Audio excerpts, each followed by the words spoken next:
Chapter number 2 cascading style sheets and JavaScript, इसकी शुरुआत करेंगे। इस वीडियो में मैं आपको इस CSS यानी cascading style sheet and JavaScript के बारे में थोड़ा सा इंट्रोडक्शन दूंगा कि एग्जैक्टली CSS और JS, शॉर्ट में CSS और JS कहा जाता है, इसका रोल क्या है, why CSS is required, why JS is required. इसको समझने के लिए पहले आप समझिए और लॉजिकली हो सके तो थोड़ा इमेजिन कीजिएगा। कोई भी साइट, कोई भी बिजनेसमैन या इंडिविजुअल कोई वेबसाइट बनाता है तो उस वेबसाइट पे जनरली वेबसाइट कंटेन्स इन्फॉर्मेशन जो वो प्रेजेंट करना चाहता है। रिमेंबर वन थिंग, इन्फॉर्मेशन जो डेवलपर है वो नहीं बनाता, डेवलपर सिर्फ वेबसाइट डेवलप करता है। इन्फॉर्मेशन जो है, जो वेबसाइट का ओनर है वो शेयर करता है, वो बोलता है कि उसको वेबसाइट में क्या कंटेंट दिखाना है। डेवलपर सिर्फ उस कंटेंट को उस वेबसाइट प्रेजेंटर के नीड को समझ के अकॉर्डिंगली वो उसको क्रिएट करके देता है। यहाँ पे जो रोल शुरू होता है CSS या JS का, वो डेवलपर की नीड के हिसाब से होता है। अब डेवलपर क्या करते हैं, वो लोगों को सजेस्ट करते हैं कि वेबसाइट जो बनाई जाएगी उसमें यूनिफॉर्मिटी। रिमेंबर, आप चाहो तो अपनी टेक्स्ट बुक ही देख लीजिए। रिमेंबर, ये आपकी टेक्स्ट बुक है, इस टेक्स्ट बुक को ही देख लीजिए। इस टेक्स्ट बुक में अगर मैं आपको कहूँ कि let me show you something, ये हमारा एक पेज है जो टाइटल पेज है किसी भी चैप्टर को। चैप्टर 1 का है, चैप्टर 2 का है, right. You can move ahead, chapter 3, 4, 5 so and like this, chapter 3। तो इन सब में आप कॉमन चीज़ देखिए, कॉमन चीज़ को पॉइंट आउट कीजिए। ये जो हेडिंग है, हेडिंग शोन हियर, राइट। उसके बाद में अगर आप देखेंगे ये जो फॉन्ट्स यूज़ किए हुए हैं यहाँ पे, उसके बाद में अगर आप देखेंगे कि ये जो यहाँ पे दिखाया है कि फॉर्म एलिमेंट्स, ये सब सेक्शन है, टेक्स्ट का सब सेक्शन। तो इस पूरी टेक्स्ट बुक में, remember I am talking about entire text book, इस पूरी टेक्स्ट बुक में सारे फॉन्ट्स एक जैसे हैं, एक ही कलर के, एक ही साइज़ के। सबका जितना भी सब सेक्शन की हेडिंग है या फिर जितनी हेडिंग है, राइट, या फिर इसका जो फॉर्मेटिंग है वो सब में सेम है। रिमेंबर, एक है चैप्टर का टाइटल, दूसरा है चैप्टर के सेक्शन, एंड तीसरा है सब सेक्शन, चौथा है ऐसे इसमें टेबल्स हैं, टेबल्स डाले हुए हैं, टेक्स्ट बुक में टेबल डाले हुए हैं। उस टेबल्स को भी देखा जाए तो वहाँ टेबल्स में भी अलग सेम तरह का प्रेजेंटेशन है। जितने भी टेबल्स हैं हमारे पूरे टेक्स्ट बुक में, जितने भी इमेजेस हैं उन सब के भी नीचे इमेज फिगर वगैरह कुछ लिखा हुआ है, वो भी सब जगह आप देखोगे तो सेम लिखा होगा। तो through out the text book ये चीज़, सारी चीज़ें सिमिलर है। Remember, I am focusing something on the presentation, not on the data. Remember, मैं फिर बता रहा हूँ, इन्फॉर्मेशन पे मैं फोकस नहीं कर रहा हूँ, मैं फोकस करवा रहा हूँ आपका डिज़ाइनिंग पे। CSS भी फोकस करता है डिज़ाइनिंग पे, न कि आपके इन्फॉर्मेशन पे। HTML जो हाइपरटेक्स्ट मार्कअप लैंग्वेज जो हम यूज़ कर रहे हैं, उसका काम होता है वो कंटेंट को क्रिएट करें। CSS का काम है वो डिज़ाइनिंग पे फोकस करें। CSS in short, cascading the style sheet, ये स्टाइल्स पे फोकस करता है। यहाँ पे हमारे पास CSS में ऐसे जो HTML के टैग्स हैं उनको हम यहाँ पे यूज़ करके सिलेक्टर कहते हैं। सिलेक्टर यानी कि उसका नाम यहाँ टैग को यहाँ सिलेक्टर होता है। जो भी HTML के टैग हैं वो यहाँ सिलेक्टर का काम करेंगे। सिलेक्टर के काम के साथ में हम उसकी प्रॉपर्टी डिफ़ाइन करेंगे कि समझ लो कि जितनी भी ये हेडिंग्स हैं मेरे चैप्टर की, और थ्रू आउट द 13 चैप्टर हैं, तो सब जगह सेम होनी चाहिए, बट ऑब्वियसली तभी तो यूनिफॉर्मिटी आएगी हमारे टेक्स्ट बुक में। तो यही सोचो कि अगर मुझे इन सभी पेजेस को मानना पड़े कि ये वेब पेजेस हैं, जैसे मैंने कहा था ये टेक्स्ट बुक जो है एक वेबसाइट का काम करती है। मैंने इंट्रोडक्शन में बताया था वेबसाइट क्या है, वेब पेज क्या है, आप देख लीजिएगा, समझ लीजिएगा कि अगर ये टेक्स्ट बुक वेबसाइट का काम कर रही है और ये पेजेस जो हैं ये सारे के सारे एक HTML के पेजेस हैं, ये आपस में जुड़े हुए हैं, इसको जुड़े हुए हैं तो उसको हम बोल सकते हैं कि this is a website.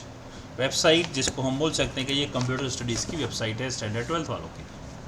Right. तो ये स्टैंडर्ड 12th वालों की कंप्यूटर स्टडीज़ की एक वेबसाइट है।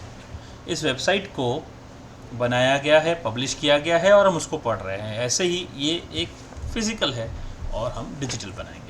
तो पूरी वेबसाइट में यानी मुझे सारे के सारे जो बुक्स हैं, ये बुक के सारे सारे पेजेस टाइप करने पड़ेंगे एंड अकॉर्डिंगली उनको डिज़ाइन करना पड़ेगा। अब आप सोचिए, ये चैप्टर 1 का जो टाइटल लिखा है उसका प्रेजेंटेशन है। यहाँ पे आप देखिएंगे तो ये रेड कलर ब्लू टेक्स्ट है और कलर रेड है, टेक्स्ट ब्लू है और आगे नंबर 1 दिया हुआ है, राइट। ये वाइट कलर में है। अगर मुझे ये चैप्टर 1 जो यहाँ ब्लू कलर में लिखा है उसका कलर चेंज करके रेड, पिंक या समथिंग चेंज करना है तो बहुत सिंपल है, HTML का जाके फॉन्ट टैग में जाके मैं उसको वैल्यू को चेंज कर सकता हूँ। तो ये सिर्फ एक पर्टिकुलर पेज पे होगा। रिमेंबर, मेरे पास ऐसे हमारे 12th की टेक्स्ट बुक में लगभग हमारे आई कंसिडर कितने चैप्टर्स हैं, 13 चैप्टर्स हैं। तो 13 पेजेस में करेक्शन करना पड़ेगा। I need to correct in 13 pages. तो इसका मतलब ये हुआ कि 13 के 13 पेजेस में जाके मुझे फ़ॉन्ट्स को चेंज करना पड़ेगा, फ़ॉन्ट के कलर को चेंज करना पड़ेगा। यानी अब ये तो सिंपल 13 पेजेस थे, सोच लो। अब 13 की जगह ये 20 चैप्टर्स होते तो 20 टाइम्स। और ये तो सिर्फ हेडिंग की बात हो रही है। अगर मैं ये बात करूं कि दिस समथिंग सब सेक्शन, ये सब सेक्शन है, ये काफ़ी यानी एक पेज में 1, 2, कई बार 3, 4 बार भी है, कई बार 2 बार है, कई बार एक पेज में 1 बार है। यानी in short if I want to say कि there are 274 pages in a textbook और ये सब सेक्शन कम से कम 300 बार इस पूरी टेक्स्ट बुक में यूज़ हुआ है। तो मुझे उसका colour from pink to blue करना हो तो 300 पेजेस पे करेक्शन करना पड़ेगा as per HTML rule which is correct. यानी देखा जाए तो बहुत हार्ड वर्क हो जाएगा। तो इस हार्ड वर्क को इजी करने का रोल आ जाता है यहाँ पे CSS का। CSS में हम एक अलग से फाइल क्रिएट करते हैं और सब सेक्शन का एक पार्ट डिफ़ाइन करेंगे और उसके अंदर उसकी प्रॉपर्टी डिफ़ाइन करेंगे। प्रॉपर्टी में इसका कलर आ गया, फॉन्ट स्टाइल आ गया, अलाइनमेंट आ गया, जितनी भी प्रॉपर्टी है हम उसको अलग से सेपरेटली डिफ़ाइन करेंगे। और इस पूरी टेक्स्ट बुक में या पूरी वेबसाइट में, रिमेंबर यहाँ छोटा सा एग्जांपल मैं टेक्स्ट बुक का ले रहा हूँ, जब मैं बात कर रहा हूँ CSS की तो हम वो बात कर रहे हैं वेबसाइट की। अगर आप वेबसाइट में देखेंगे तो वो वेबसाइट में हो सकता है कि ये 300 पेज का जो बुक है सिर्फ 300 पेज का ना हो, उससे ज़्यादा भी हो सकता है। यहाँ मैंने एग्जाम्पल के लिए 300 बार बोला कि सब सेक्शन 300 बार है, हो सकता है इससे ज़्यादा बार भी हो। तो मुझे हर जगह पे जाके 300 बार का 300 बार को जगह को जाके चेंज नहीं करना है। CSS में ओनली 1 टाइम मुझे इसको चेंज करना है। This is the benefit of CSS। आप सिर्फ एक बार एक प्लेस पे चेंज कर दो, 300 के 300 पेज में रियल टाइम अपडेट हो जाएगा। ये है बेनिफिट ऑफ CSS में कैसे होता है, ये कैसे होगा, ये हम प्रैक्टिकल में समझेंगे। मैं फिर बता रहा हूँ, this is only a theory, just an introduction of CSS to you कि CSS क्या है, कैसे है, वो बता रहा हूँ आपको। प्रैक्टिकल जो आएगा मैं आपको दिखाऊंगा। अब CSS जो होता है ये 3 तरह का CSS है। रिमेंबर 3 टाइप्स ऑफ CSS है। एक होता है HTML के अंदर जो हम टैग यूज़ करते हैं, राइट। उस टैग के अंदर मैं स्टाइल एट्रीब्यूट यूज़ कर लूँ तो हो जाता है आपका एक इनलाइन CSS, जिसकी प्रायोरिटी सबसे ज़्यादा है। जो इनलाइन में अगर आप CSS डिफ़ाइन करोगे वही चीज़ सबसे इंपॉर्टेंट कंसिडर होगी, सबसे ज़्यादा प्रायोरिटी उसकी होगी। एक और होता है CSS का, इसको हम बोलते हैं internal CSS। Internal CSS head section में, HTML हेड सेक्शन के अंदर आप स्टाइल टैग यूज़ करके, रिमेंबर स्टाइल टैग हो जाएगा, यहाँ एट्रीब्यूट नहीं होगा, यहाँ टैग यूज़ करेंगे। स्टाइल टैग यूज़ करके उसके अंदर आप सिलेक्टर डिफ़ाइन करोगे। सिलेक्टर डिफ़ाइन करने के बाद आप उन सिलेक्टर की प्रॉपर्टीज़ को वहाँ डिक्लेयर करोगे और जैसे ही वो प्रॉपर्टीज़ को डिक्लेयर करोगे और आप HTML में यूज़ करते हो उस प्रॉपर्टीज़, उस टैग्स को यूज़ करोगे HTML में, तो उनका बिहेवियर बदल जाएगा। वो बिहेवियर CSS में डिफ़ाइन किया जाएगा उस तरह से। रिमेंबर, बिहेवियर का मतलब मैं बात कर रहा हूँ किसी टैग को अगर मैंने HTML में H1 लिखा तो H1 is a heading tag. Heading tag by default left line black colour में होता है हर जगह, लेकिन उसका डिफ़ॉल्ट बिहेवियर मुझे बदलना हो तो मैं CSS में डिफ़ाइन कर सकता हूँ कि रादर देन ब्लैक कलर की जगह वो रेड कलर में हो, रादर देन वो लेफ़्ट लाइन की जगह सेंटर लाइन हो। ये सारी चीज़ें हम CSS में डिफ़ाइन कर सकते हैं। कैसे करेंगे मैं फिर बता रहा हूँ, वो प्रैक्टिकल में होगा। अभी आपको मैं बता रहा हूँ CSS क्या होता है।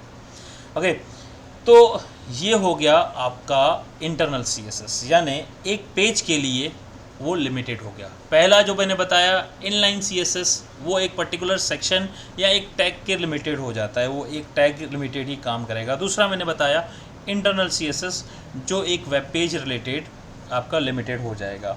अब तीसरा होता है external CSS। This is very important friends. External CSS में क्या होता है, हम Notepad++ जैसा कोई टेक्स्ट एडिटर यूज़ करते हैं, उसके अंदर हम CSS फाइल जिसके अंदर हम हमारे टैग्स यानी सिलेक्टर की प्रॉपर्टी या सिलेक्टर्स का बिहेवियर डिफ़ाइन करेंगे, और डिफ़ाइन करके उसके अंदर CSS के अंदर वो सारी प्रॉपर्टीज़ को डिफ़ाइन करेंगे, कौन सा चीज़ का क्या क्या बिहेवियर होगा। उस फाइल को आप CSS करके सेव करोगे। फिर HTML के अंदर आप एक लिंक टैग यूज़ करके उसको उसके साथ लिंक करोगे। रिमेंबर, वो एक फाइल एक पेज किसी एक वेब पेज के साथ भी जोड़ सकते हो, या 100 वेब पेजेस, 100 के 100 वेब पेजेस, या n number of web pages, कितने भी नंबर ऑफ पेजेस, 1 और n नंबर ऑफ पेजेस, आप उन सब के साथ उसकी डेफिनेशन को जोड़ सकते हो। जैसे ही वो CSS उस पेज के साथ जुड़ जाएगा, तो जो आप CSS में करेक्शन करोगे, रिमेंबर एक फाइल में करेक्शन करोगे, जितने सारे पेजेस उसके साथ कनेक्टेड हैं सब जगह वो रियल टाइम चेंज होंगे, राइट, ऑटोमेटिक अपडेट हो जाएगा। आपको इसके लिए कोई एक्स्ट्रा मेहनत या एक्स्ट्रा एफर्ट नहीं करनी पड़ेगी। इसका आप एग्जांपल समझ सकते हो कि कोई एक वेबसाइट प्रोवाइडर है, वेब सर्विस या वेबसाइट है जिसकी, तो वो चाहता है कि उसकी वेबसाइट पे लोग रेगुलर आएँ। अब आप समझो कि कोई भी किसी की साइट पे रेगुलर क्यों और कब जाता है, कैसे जाता है। अगर आप अपनी वेबसाइट पे रोज़ कुछ नया लाते हो, राइट, इन सच केस आपके यहाँ पे विजिटर्स रेगुलर ज़्यादा आएंगे, क्योंकि आप समथिंग नया नया रोज़ दे रहे हो। ज़्यादा नहीं तो चलो मान लेते हैं कि अगर आप गूगल को ही देख लें, गूगल में आप देखिए रोज़ गूगल का जो होम पेज है उसमें गूगल लिखने का जो डूडल्स हैं वो रोज़ बदलते रहते हैं, almost according to the day वो गूगल अपना डूडल बदलता रहता है। तो रोज़ वो लोग कैसे अपडेट करते हैं, स्पेशली क्योंकि उसका एक इट मेक्स अ समथिंग कि हाँ ये लोग रोज़ नया कुछ करते हैं। तो कुछ ऐसे विजिटर्स भी होते हैं, वो क्यूरियस हो जाते हैं कि यार आज देखें नया क्या है, आज हमारे गूगल पे इन्होंने क्या नया रखा है। ये भी एक curiosity, may be 1%, may be less than 1% लोग होंगे, लेकिन ऐसे भी लोग होते हैं जो स्पेशली समथिंग न्यू क्या है वो देखने के लिए आएंगे। अगर हम गूगल की बात कर रहे हैं तो 1 to 5, may be more than that, वो लोग परसेंटेज के लोग रेशियोस होंगे। लेकिन हमारी साइट की बात करें तो अगर हमारी साइट पे तो बहुत कम होंगे, इससे भी ज़्यादा, राइट। तो क्या होगा, हम चाहेंगे कि हमारी साइट रियल अपडेट होती रहे, हर बार कुछ नया दिखता रहे, समथिंग आज कुछ ज़्यादा नहीं तो बैकग्राउंड कलर ही चेंज कर दें, टेक्स्ट प्रॉपर्टी बदल दें। तो सारी वेबसाइट, यानी कि अगर आपकी वेबसाइट में 100 से ज़्यादा वेब पेज हैं तो सारा correction is not possible in every day. तो आपको करना क्या है, CSS में सिर्फ एक वैल्यू चेंज करनी है, rather than some X colour to Y colour, बस इतना कर दिया, X font to Y font, इतना कर दिया, राइट। जैसे ही रिफ़्रेश करोगे पूरी वेबसाइट आपकी अपडेट हो गई। Just making one change in a CSS file and entire website is change. I hope आप चीज़ों को समझ गए। अगर आप फिर भी कुछ डाउट्स हैं तो कमेंट में आप अपने क्वेश्चन लिख सकते हैं। This was something about, I am telling something about CSS। CSS से बहुत काफ़ी बड़ा है, आपकी टेक्स्ट बुक में जितना दिया है मैं उतना ही कंटेंट रिलेट कर रहा हूँ, राइट। ऐसे ही CSS is used for designing, remember HTML content के लिए, CSS डिज़ाइन के लिए। अब तीसरा हमारा कंसेप्ट है जावास्क्रिप्ट। जावास्क्रिप्ट को भी मैं इसी में आपको एक्सप्लेन करूँगा, समझाऊँगा एक एग्जांपल के तौर पे। जावास्क्रिप्ट एक स्क्रिप्टिंग लैंग्वेज है, रिमेंबर ये स्क्रिप्टिंग लैंग्वेज है। स्क्रिप्टिंग लैंग्वेज का मतलब ये स्पेशली वर्क्स फॉर इंटरनेट, क्योंकि हम इंटरनेट के ऊपर ही काम कर रहे हैं। तो ये इंटरनेट के लिए, अब इंटरनेट को समझने के लिए आपको समझना पड़ेगा इंटरनेट काम कैसे करता है। इंटरनेट काम करता है जनरली दो साइड में, एक है यूज़र साइट जो आप अभी मुझे सुन रहे हो या देख रहे हो, इंटरनेट के थ्रू ही देख रहे हो, सुन रहे हो। एक है सर्वर साइट। सर्वर यानी जैसे अभी आप इस चैनल को, आपने वेबसाइट को ओपन किया तो वेबसाइट जो है ये एक सर्वर हो गई, और आप जो हो गए यूज़र, यानी आप सर्विस डिमांड करने वाले हो गए, आप हो गए क्लाइंट। तो इंटरनेट सर्वर और क्लाइंट सर्विस पे काम करता है। तो आपकी साइट जो आ रहा है, जो आपकी साइट आया वो क्लाइंट साइड हुआ, और जो वेबसाइट के पीछे बैकग्राउंड में है वो सर्वर साइड हुआ। तो जावास्क्रिप्ट जो है ये क्लाइंट साइड यानी आपकी साइड, आपके ब्राउज़र पे काम करता है, यानी it is providing a service to the clients. इसीलिए ये जावास्क्रिप्ट जो है जनरली है ये क्लाइंट साइड स्क्रिप्टिंग लैंग्वेज है।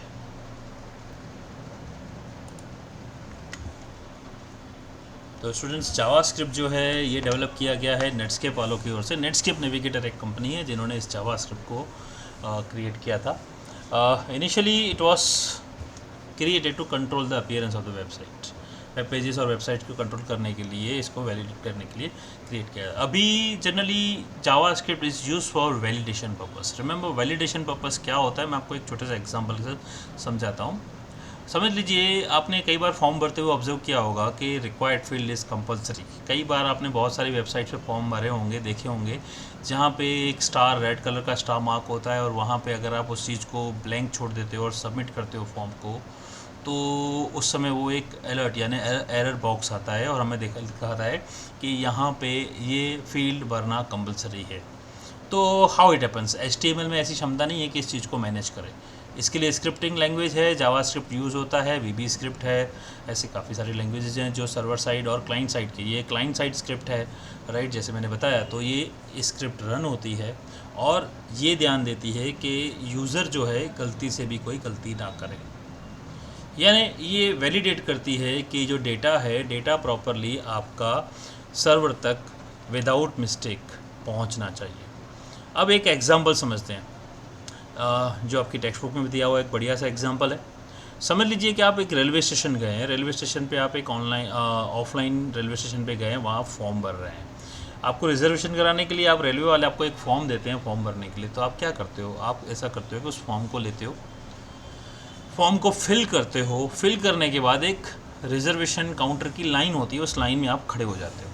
जब आप उस लाइन में खड़े हो जाते हो तो you are waiting for your number to come. अब आपका नंबर आए तब तक उस लाइन में आप क्यू में खड़े हो। जैसे ही आपका नंबर आता है तो आपने अपना जो फिल किया हुआ फॉर्म है उस ऑपरेटर को देते हो और वो ऑपरेटर को बोलती है कि ये टिकट मेरे लिए बुक कीजिए। अब आपने जो फॉर्म भर दिया, ऑपरेटर क्या करता है, उस फॉर्म का डेटा अकॉर्डिंगली बुकिंग यानी कंप्यूटर में डेटा में डालता है और सब कुछ ओके है तो टिकट इशू कर देता है। लेकिन समझ लीजिए कि आपका सब कुछ ओके नहीं है, कुछ उसमें गड़बड़ी है। अब ऑपरेटर के मूड पे डिपेंड है, आपको या तो वो खड़े रह के हेल्प करेगा या तो बोलेगा फॉर्म साइड में ले जाइए और इसको करेक्ट करके वापस आप लाइन में खड़े रहिए। आपने कोई फॉर्म में इनकम्प्लीट फील्ड छोड़ दी या कुछ आपने गलत जानकारी भर दी तो ऑपरेटर क्या करेगा, आपको वो फॉर्म वापस दे देगा और बोलेगा प्लीज़ आप लाइन से बाहर जाइए और दूसरे को मुझे सर्व करने दीजिए। तो आप उसको लेके लाइन के बाहर आ गए। अब आपने देखा कि भाई मैंने तो फॉर्म सब कुछ सही भरा था लेकिन फिर भी क्या गलती हो गई, क्यों ऐसा, राइट। तो अब आपने फॉर्म स्कैन कर दिया, सब कुछ देखा, आपको समझ में नहीं आ रहा है, तो आप क्या करना चाहोगे। अब आप इस वीडियो को पॉज करके इसका आंसर आप चाहो तो मुझे आप कमेंट बॉक्स में लिख सकते हो, नीचे बताइए कि सिचुएशन हो तो ऐसी सिचुएशन ना आए तो क्या करना चाहिए, राइट। तो अब मैं आपका इसका जवाब दे रहा हूँ आपको। सिचुएशन ये है कि आपका फॉर्म जो है रिजेक्ट हो चुका है, ऑपरेटर ने इस फॉर्म को वापस दे दिया है। अब आप क्या करना चाहिए, आपको वहाँ किसी एक हेल्प सेंटर या फिर रेलवे द्वारा हेल्प सेंटर प्रोवाइड है या फिर कोई एजेंट, लेट अस कंसिडर एक एजेंट है जो आपकी हेल्प करेगा फॉर्म भरने के लिए, जिसमें आपको ये बताएगा कि इस फील्ड में क्या लिखना है, यहाँ पे क्या लिखना है और सब कुछ सारा फॉर्म एक बार स्कैन कर लेगा, फॉर्म पूरा चेक कर लेगा और फिर आपको बोलेगा यहाँ आप एक लाइन में जाके खड़े हो जाइए। सोचिए अभी आपने क्या किया, थोड़ी देर पहले आप एक लाइन में खड़े थे जिसमें तकरीबन 40-50 लोग खड़े होंगे, आपने अपना टाइम वेट किया इतना सारा, राइट। जब आपका नंबर आया और आप ऑटोमेटिकली देखिए वहाँ पे कुछ गड़बड़ी हुई तो आपको लाइन से बाहर निकाल दिया गया। इमेजिन कीजिए ये सिचुएशन में आपका काफ़ी टाइम वेस्ट हुआ, आपके साथ जो आपके पीछे और आगे खड़े थे उनका भी टाइम वेस्ट हुआ, जो आपके पीछे खड़े थे ज़्यादा उनका टाइम वेस्ट हुआ जनरली, और आपने कुछ मिनट ऑपरेटर के भी वेस्ट किए। फिर आप वहाँ से बाहर निकले। अब बाहर निकलने के बाद आपने एजेंट को दिखाया, एजेंट ने आपकी हेल्प की, एजेंट आपको लाइन में खड़ा करता है। लाइन में खड़ा होने के बाद फिर से आपको लाइन में पीछे ही जाना पड़ेगा, आगे तो आने नहीं देंगे दूसरे लोग, तो आपको फिर से पीछे लाइन में खड़ा हुए वापस से आपको 30-40 लोग के पीछे आपका जब नंबर आए तब आप उस ऑपरेटर को देते हो। देन यू कंसिडर कि आपका फॉर्म ओके है और आपको टिकट मिल जाती है। Now this is because of agent. आपको जो फॉर्म फिलिंग में इशू पहले आया वो बाद में नहीं आया, तो एजेंट एक तरह से क्या हुआ, एजेंट एक तरह से आपका एक सर्विस प्रोवाइडर यानी हेल्प प्रोवाइडर हुआ। यहाँ आप इसको कोरिलेट करो कंप्यूटर सिस्टम से। आप सर्विस लेने गए, टिकट बुक कराने गए, फॉर्म भरा, तो ये फॉर्म आपके ऑनलाइन भी है, आप यूज़र हो, ऑनलाइन फॉर्म है। तो जो काउंटर पे टिकट दे रहा है वो वेबसाइट पर एक सर्वर है, और जो लाइन में दूसरे लोग खड़े हैं तो सिमिलरली आपकी जैसे दूसरे हज़ारों लोग लाइन में यानी वेबसाइट खोल के बैठे हैं जो फॉर्म भर रहे हैं। अब हर सपोज़ मान लीजिए काफ़ी लोग गलतियां गलत करते हैं, तो क्या होता है, जब आप कोई एक रिक्वेस्ट पुटअप करते हो ऑनलाइन, तो जैसे ही आप सबमिट करते हो डेटा, वो सबमिट आपके कंप्यूटर से ट्रैवल होके जाता है सर्वर तक, और अगर वहाँ एरर आता है तो सर्वर वापस आपको एरर मैसेज देता है, यानी जो कम्युनिकेशन हुआ वो कम्युनिकेशन वर्थलेस हुआ, यूज़लेस हुआ। आपने यहाँ से रिक्वेस्ट पुटअप की और रिक्वेस्ट में कोई गड़बड़ी गई और सर्वर ने देखा इनवैलिड डेटा आया, उसने वापस आपको अलर्ट भेजा, भाई ये ठीक करके भेजो, यानी it's a wastage of time for you and for the service provider both. तो अब वो सर्वर क्या करता है, वो सर्वर एक एजेंट अपॉइंट करेगा और वो आपके कंप्यूटर में उस फॉर्म के पीछे बिठा देगा। अब यहाँ एजेंट यानी मैं बात कर रहा हूँ जावास्क्रिप्ट की। JavaScript is like an agent, यहाँ एजेंट की तरह काम करेगा। वो फॉर्म में सारी चीज़ें आप बरोबर भर रहे हो उसका वो ध्यान देगा। रिमेंबर, मैं फिर बता रहा हूँ हम ये क्या कर रहे हैं, कैसे करेंगे, जो वो आपको प्रैक्टिकल में बताऊँगा। This is what is going to be there. तो जैसे ही आप फॉर्म सबमिट करोगे, फॉर्म सबमिट एक इवेंट है। इवेंट भी यानी मैं आपको समझाऊंगा कि इवेंट क्या होता है। Whenever some action occurs, हम कोई इवेंट होते हैं जैसे क्लिक करते हैं, डबल क्लिक करते हैं, ये सारे कुछ इवेंट्स हैं जो जावास्क्रिप्ट में इवेंट्स एंड इवेंट हैंडलर्स है। Please go through the content of the text book, जो मैं हाईलाइट कंटेंट करता हूँ उसका गो थ्रू किया कीजिए, वो बहुत इंपॉर्टेंट कंटेंट है। उसमें आपको जो मैं बता रहा हूँ वो सारी चीज़ें आप पढ़ सकते हो, मैं आपको यहाँ एक्सप्लेन कर रहा हूँ, राइट। जावास्क्रिप्ट में फिर बता दूं, जब थियरी आएगी तब मैं आपको, फिर प्रैक्टिकल आएगा तब दिखाऊंगा कि ये केस सेंसिटिव लैंग्वेज है, इसके अंदर काफ़ी सारे टेक्निकल टर्म्स भी आएंगे जो मैं आपको प्रैक्टिकल में बता रहा हूँ। यहाँ आपको जावास्क्रिप्ट क्या है उसका ओवरव्यू दे रहा हूँ, जो टेक्स्ट बुक में भी दिया हुआ है, आपको गो थ्रू करना पड़ेगा प्लीज़। तो इवेंट यानी जब आप सबमिट करोगे, फॉर्म को सबमिट करोगे, उस समय एक ये सबमिट एक इवेंट है। उस इवेंट में क्या होना चाहिए, तो यहाँ उस इवेंट में हम जावास्क्रिप्ट में से एक फंक्शन को इन्वोक करेंगे।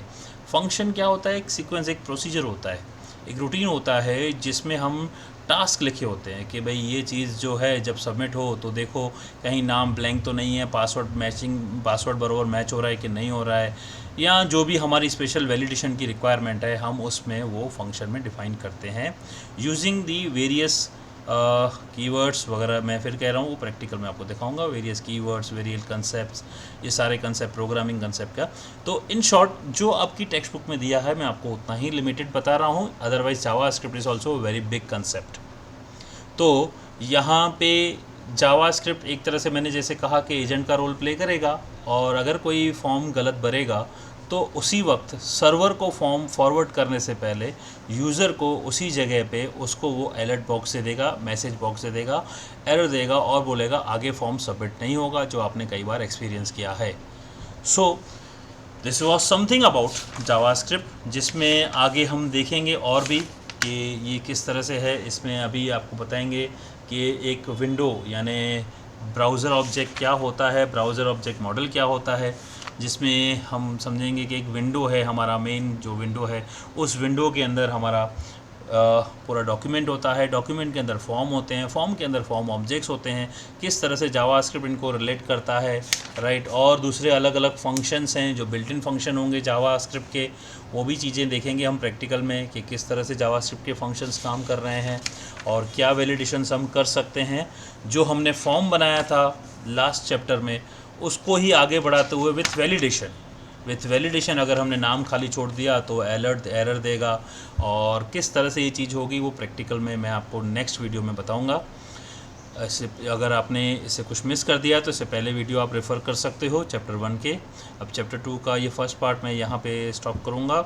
नेक्स्ट वीडियो में मैं आपको मिलूँगा with practicals, how to use the JavaScript and CSS। Remember CSS मैंने बताया कि ये डिज़ाइनिंग रिलेटेड है, JavaScript is for validating the HTML, right, या वैलिडेटिंग द फॉर्म। सो मिलते हैं नेक्स्ट वीडियो में।